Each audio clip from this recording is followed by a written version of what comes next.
Bonjour à tous, ici Yakuneko et bienvenue pour la vidéo de la semaine. Cette semaine, on va revenir sur la dernière nouveauté qui change enfin un peu de registre et n'est pas un énième manga d'exorcisme. Et on va également revenir sur la dernière semaine de vente des sorties du mois de juin. Et sur ce, je vous souhaite une très bonne vidéo.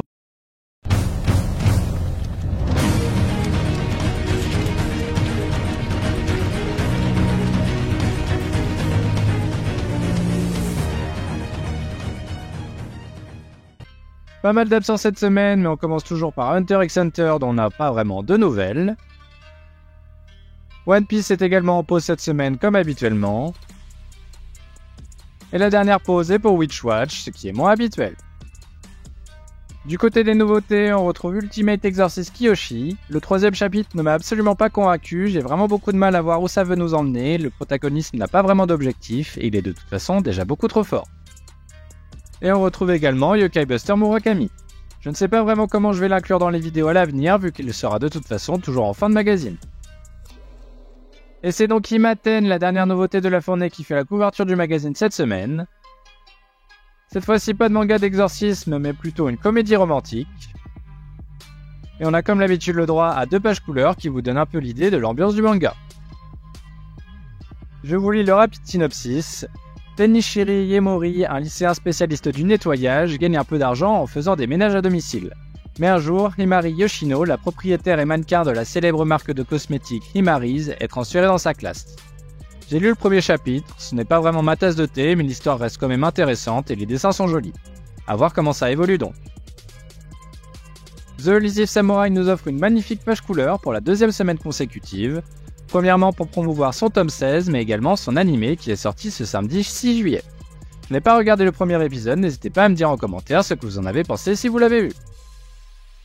On retrouve ensuite News Exorcist qui avait déjà reçu une mise en avant il y a 3 semaines de cela.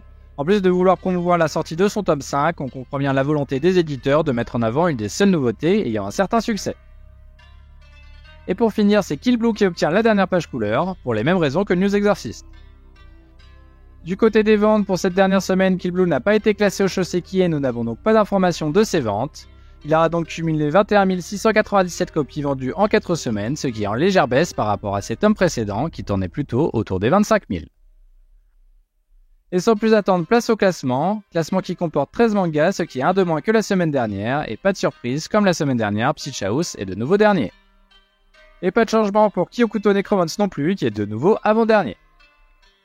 Astro Royal conserve sa 11e place, mais avec un classement plus petit, se retrouve dans le trio de fin.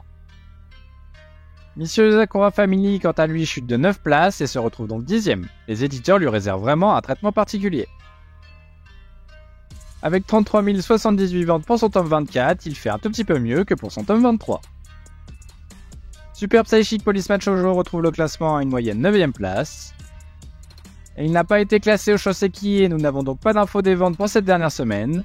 Il finit donc à 14 261 copies vendues pour son premier tome. C'est correct comparé au premier volume de Mian Roboko, il faudra maintenant attendre les prochains tomes afin d'observer l'évolution. Akane Banashi continue de chuter et s'éloigne une nouvelle fois du haut du classement. Undead Unluck revient après une page couleur et se place dans sa moyenne. Mian Roboko était dans le trio de fin la semaine dernière mais remonte de 6 places cette semaine et est donc 6ème. My Hero Academia est 5ème cette semaine et je le rappelle, il ne lui reste plus que 4 chapitres en comptant celui-ci. Blue Box remonte d'une place mais ne retrouve toujours pas le podium cette semaine. Avec un total de 103 242 ventes pour son premier mois de vente, ce tome 15 chute légèrement par rapport aux 2 tomes précédents mais se situe dans sa moyenne au global. Jujutsu Kaisen revient enfin après 3 semaines d'absence et se place à une bonne 3ème position. Sakamoto Days se relève après sa lourde chute de la semaine dernière et est donc à une très bonne 2ème place cette semaine. Du côté des ventes, avec 8272 ventes sur cette dernière semaine, il atteint un total de 102 454, ce qui reste dans la continuité de ses précédents tomes. Kagurabashi réalise très clairement la performance de la semaine avec cette remontée de 8 places, mais surtout cette première place au classement. Avec des ventes plus que bonnes, il ne lui manque plus que 2 bons classements pour être le réel hit qu'on nous vend depuis des mois, en espérant pour lui qu'il arrive à maintenir de tels classements. Et voilà qui conclut la vidéo de la semaine, j'espère que celle-ci vous aura plu. On se retrouve la semaine prochaine avec normalement les statistiques des ventes des tomes du mois de juillet. On retrouvera One Piece, Mien Roboko, Akane Banashi, News Exorcist, Kegurabashi et Astro Royal dont j'ai vraiment hâte de connaître les premiers résultats. Et sur ce, je vous dis à la semaine prochaine.